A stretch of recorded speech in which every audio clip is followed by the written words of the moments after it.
चार मेहमान जुड़ गए हैं। नवीन पिरशाली जी, नेता बीजेपी के। नवीन पिरशाली जी, आपके पास आऊंगा। कांग्रेस पार्टी कह रही है कि आप लोग देखिए उलझा देंगे बहुत, ये कानून जो लेकर आ रहे हैं आप लोग उलझाने वाला काम कर रहे हैं, गैर पेशेवर तरीके से कर रहे हैं। नहीं, बिल्कुल भी नहीं। देखिए, समय की मांग है बदलाव, और अंग्रेजों के जमाने में बने हुए आपराधिक कानूनों से भारत को मुक्ति की आवश्यकता है आज, क्योंकि उस समय जो कानून बने थे उसमें कहीं न कहीं अंग्रेजों का हित निहित था।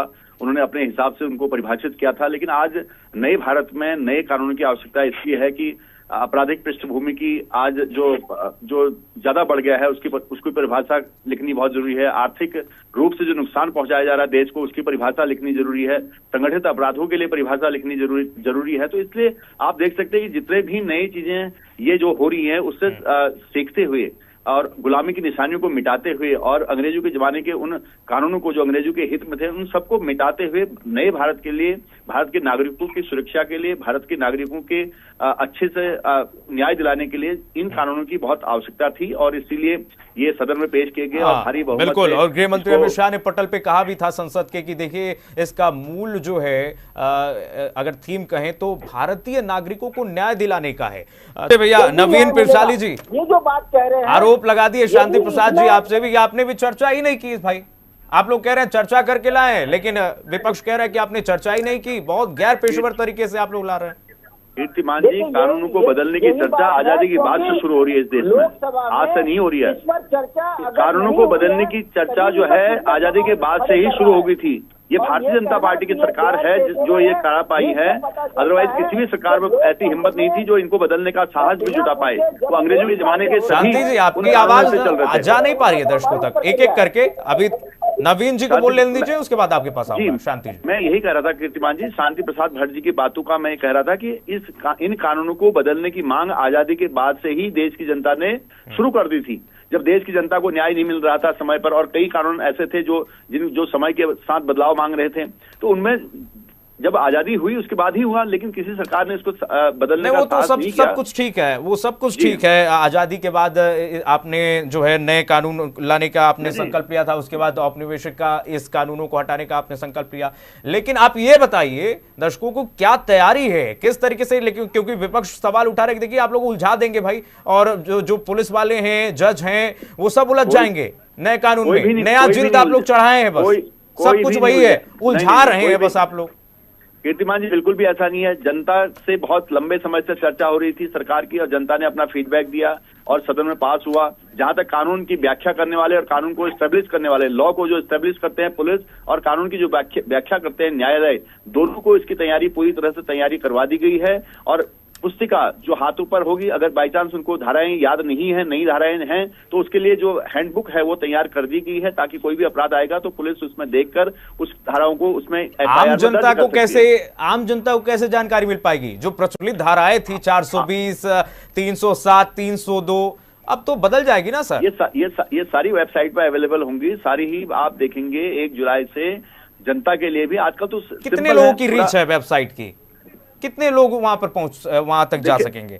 देखिए, जो व्यक्ति अगर नहीं जानते तो अभी भी नहीं जानते। कई लोग ऐसे हैं जिनको 307, 304, 302 का पता ही नहीं है, कई धाराओं का पता नहीं है। हर आदमी को कानून का पता होगा ये जरूरी नहीं है। तो जिम्मेदारी सरकार की है ना कि जनता को अवेयर कराए।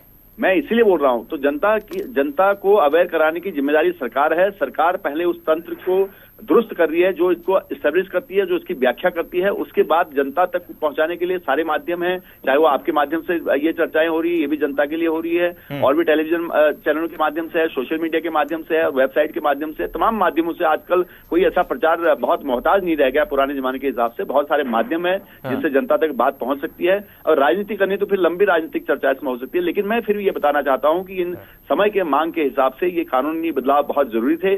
जिस प्रकार के अपराध अब बढ़ गए हैं, जिस हिसाब से देश की सुरक्षा को खतरा है, जिस हिसाब से अपराधी काम कर रहे हैं, उनके हिसाब से ये सारी परिभाषाएं अब व्यापक तौर पर लिखी जानी थी, जिनको इन नए कानूनों में बहुत अच्छी तरह से परिभाषित किया है। मैं समझता हूं कि इसके इम्प्लीमेंट होने के बाद जनता को जल्दी न्याय मिलेगा, और आपराधिक किस्म की जो प्रवृत्ति है वो उसमें कमी आएगी, और अपराध करने वाले लोगों के खिलाफ सख्त कार्रवाई होगी। तो इसी को कंट्रोल करने के लिए किया गया। आपकी जानकारी जानकारी के लिए मैं बता दूं, बिस्ट्री आपके पास जानकारी नहीं है, आप उसको घुमा रहे हैं कि कोई भी चेंज नहीं हुआ। देखिए, आपराधिक जो गतिविधियां हैं उनके नए तरह से परिभाषित उसको किया गया है। मॉब लिंचिंग और नफरती जो अपराध थे उन पर सजा बढ़ी है। हाँ बिल्कुल, यही मैं कह रहा था। बात करेंगे मानसिक विकृत व्यक्तियों को जो छोड़ दिया जाता था कि मानसिक तौर पर विकृत है, तो उसको अच्छी तरह से करके उसने किस प्रकार का अपराध किया उसकी बिल्कुल ठीक है कि आप लोग ला रहे हैं कि हस्त पुस्तिका जो दे देंगे पुलिस वालों को और टीम बना देंगे, कमेटी बना देंगे, उससे ही काम हो जाएगा। कीर्तिमान जी, चर्चा तो जनता में पहले से हो चुकी है, कानून में बदलाव भी हो चुका है, ट्रेनिंग भी हो चुकी है और जनता भी जान रही है। आज जनता इन प्रवक्ताओं से ज्यादा अवेयर है। मैं अगर बात करूं, जो प्रवक्ता यहाँ बैठे हैं उनसे ज्यादा जानकारी बाहर लोगों को है। इनको जानकारी नहीं है, तो खाली जिल्द करके टाइम पास करके इनसे ज्यादा जानकारी कॉमन मैन को है। नहीं, आज अगर ऐसा नहीं कह सकते। बिल्कुल नहीं, मैं कह रहा हूं मैं यहाँ पर जो इन्होंने वक्तव्य दिए उसके आधार पर कह रहा हूँ, इसमें कोई झूठ नहीं है। मैं इसको दावे के साथ कह सकता हूँ कि जो कानून में बदलाव हुआ उसकी जानकारी जनता को ज्यादा है, उसकी जानकारी वकीलों को ज्यादा है, उसकी जानकारी पुलिस वालों को ज्यादा है।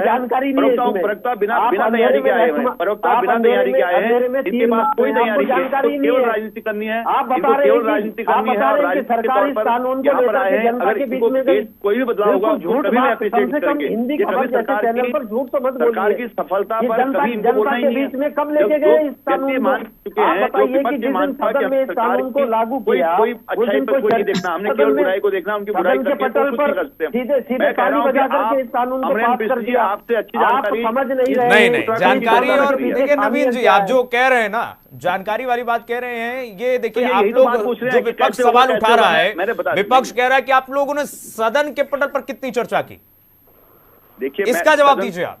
सदन पर भी चर्चा हुई है, तभी ये पास हुए हैं। अब विपक्ष उसमें नदारत रहेगा तो किसको करेंगे बताइए? जब विपक्ष वहां उपस्थिति नहीं रहता है, किससे चर्चा कराएंगे? जो थे वहां उनसे चर्चा हुई, अब लीजिए चर्चा हुई, उल्टे चोर कोतवाल को डांटे। कीर्तिमान जी, एक ही गलती हुई कि शांति प्रसाद भरजी और अमरेंद्र बिष्ट जी को सदन में लेके नहीं गए दिल्ली। इन्होंने तथ्यों के साथ बताया कि इन कानूनों से इन दोनों को दिल्ली ले जाना चाहिए था, वहां बैठाना चाहिए था प्रधानमंत्री जी के बगल में, गृह मंत्री जी के बगल में, तब जाके इनको लगता है कि हाँ जी हमसे पूछ लिया। अरे आपको पता ही नहीं है इस देश में क्या हो रहा है, क्या क्या गड़बड़ी हो रही है। ठीक है, आप सभी चारों मेहमानों का बहुत धन्यवाद हिंदी खबर से जुड़ने के लिए, और हमारे पास समय कमी है, इसी पर यहीं पर जो है इस चर्चा को विराम देना चाहूंगा।